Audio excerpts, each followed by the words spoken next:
আমরা আজকের ভিডিওতে ইনকাম ইলাস্টিসিটি অফ ডিমান্ড কীভাবে বের করতে হয় সেটা শিখব।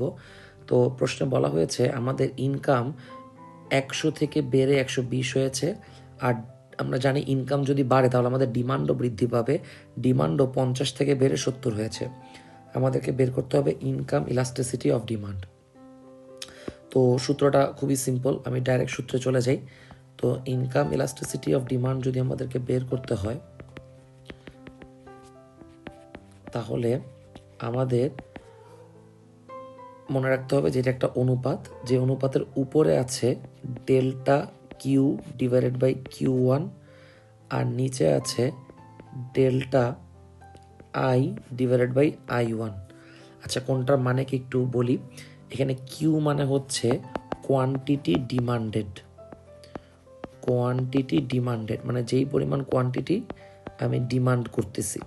ওকে, তো সংক্ষেপে এই কিউ মানে আমরা ডিমান্ড করতে পারি, কোনো সমস্যা নাই। আর আমরা যদি চাই এটাকে কিউ দিয়ে প্রকাশ না করে ডি দিয়েও প্রকাশ করতে পারি, এতেও কোনো সমস্যা নাই।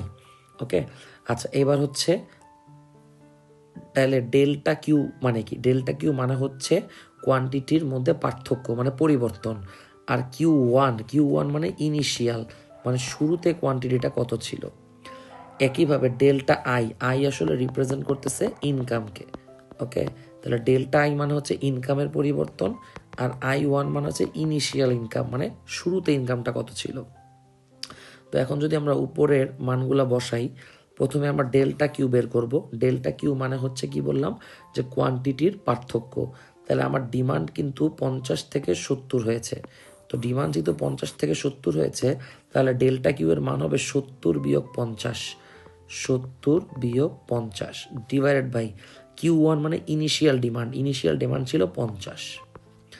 একইভাবে নিচে হচ্ছে ডেল্টা আই মানে ইনকামের পরিবর্তন 100 থেকে 120 হয়েছে। তাহলে আমরা বলবো 120 minus 100 divided by initial income ছিল 100। তাহলে উপরে 70 বিয়োগ 50 হচ্ছে 20 ডিভাইডেড বাই 50, আর এখানে 100 উপরে উঠে যাবে। 120 বিয়োগ 100 মানে হচ্ছে 20, 20 কাটা 50 দিয়ে 100 কাটলে হবে 2। অর্থাৎ ইনকাম ইলাস্টিসিটি ডিমান্ড আমাদের কত আসতেছে? 2। আশা করি সবাই বুঝতে পেরেছেন।